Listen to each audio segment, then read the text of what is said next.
مش قبل 10 12 ماتش، قبل ما نحكم على المدرب، قبل ما نحكم على اللعيبة، قبل ما نحكم على الفرق الأخرى.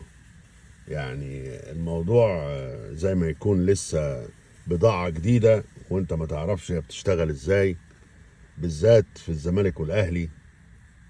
غربلوا لعيبة كتيرة وجابوا لعيبة جديدة كتير فلا في انسجام ولا في يعني مش حكم ان الاهلي يغلب 4 ولا الزمالك يغلب 2-0، مش حكم، دي نشوة او يعني زي صدفة.